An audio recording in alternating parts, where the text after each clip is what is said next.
So the T80UK has been added to the game. This is a T80U that will be in the United Kingdom's tech tree. I mean, the name says it all. No, I'm only joking. It is a T80U. It'll be in the USSR tech tree or the Russian tech tree. It will be at, I believe, 10.7. As it's, I believe it was live exactly the same as this T80U. Anyway, yeah, so it'll be in the USSR tech tree, rank 7, I believe at 10.7. Yeah. Of history behind the tank, T80 was introduced, underwent many modifications and upgrades. One of these was to its fire system. Can I get a shot through there? Yes, I can. Some of these was to its defensive abilities, hence why you see all of the extra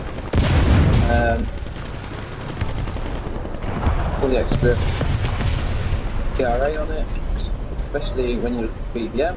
Anyway, the T80UK had added an extra radio, improved navigational systems, and Storer 1 active Storer 1 plus kill protection system. So the K stood for commander, so it was a tank meant for the commanders.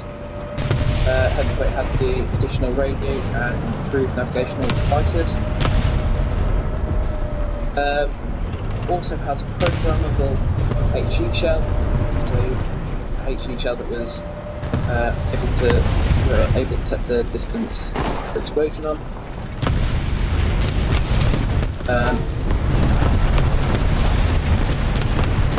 I'd last longer than that, never mind.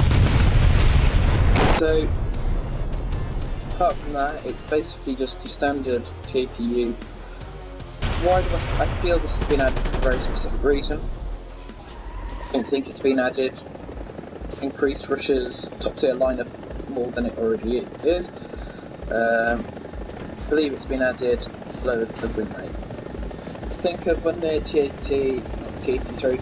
when the Leo Bell was introduced to the Germans, and how all of a sudden German loss rate at the high VRs went rose. Why was this? Well, it's because those people only have that squadron vehicle. They don't have any other vehicle to back it up. Because they only have a vehicle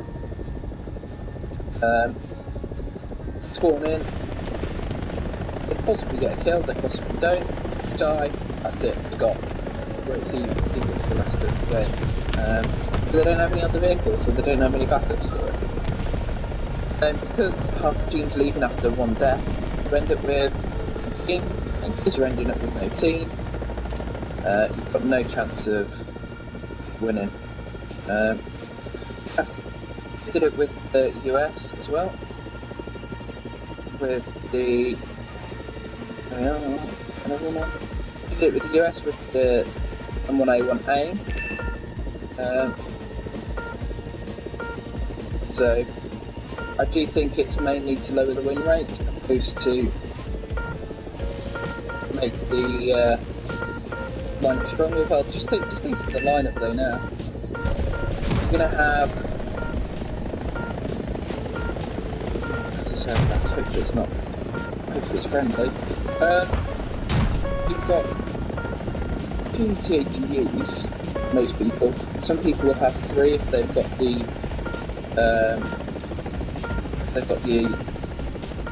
T80U introduced into the game. It was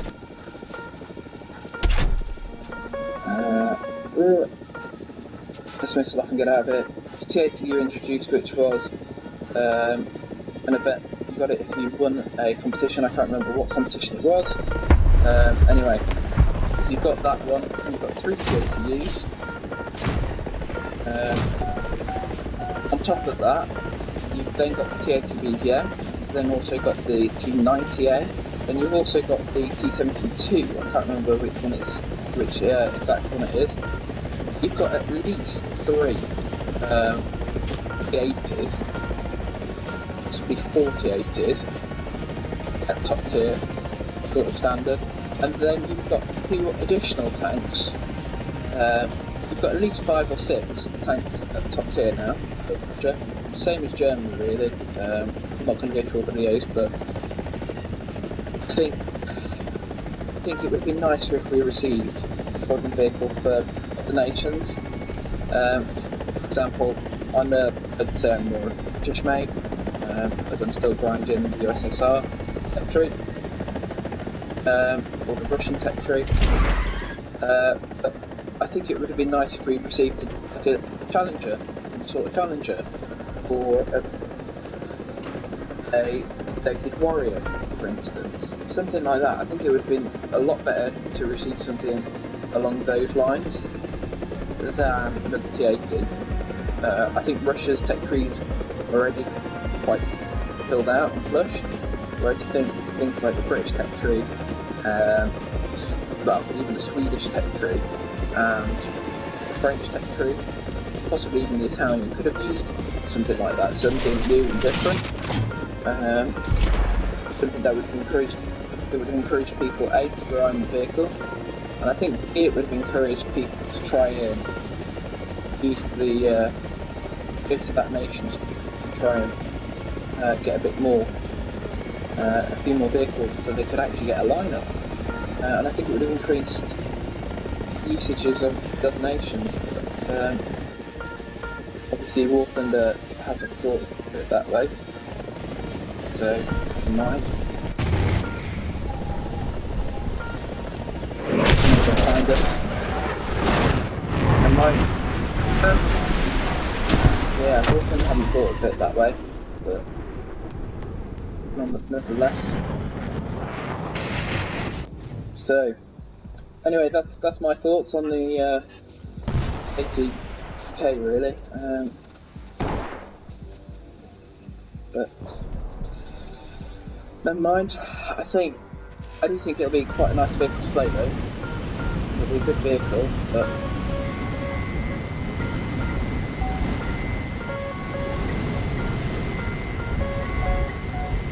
I think it could be nice if we received a vehicle for other nations.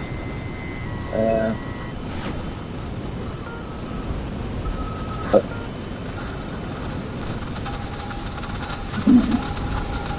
yeah, that's my thoughts and views on the T80 UK.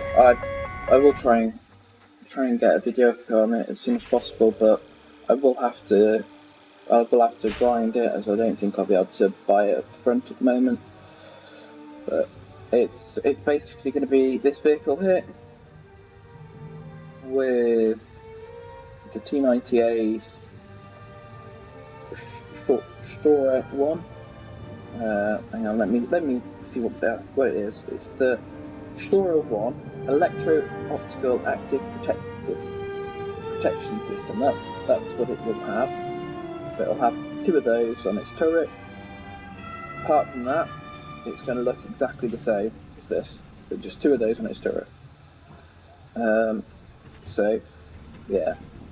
So technically we've got 1, 2, 3, 4, 5, 6, 7 vehicles, I'd say, that Russia could take to top tier. Semi-ground vehicles, and then that's not to mention its helicopters, which these 2 helicopters are very powerful in game, and then it's air tree, which you've got the MiG-27M, 27K, which are again very powerful vehicles, and then you've got the Su-22M and the Su-17M, which are again also very powerful vehicles. So I don't think an extra vehicle was needed for the USSR, but nevertheless we've got it, and I do think it's a nice addition. So it gives Russia another soft kill vehicle, which I suppose Britain got the wrong tech tree. I suppose Britain got the Black Knight with its active protection system.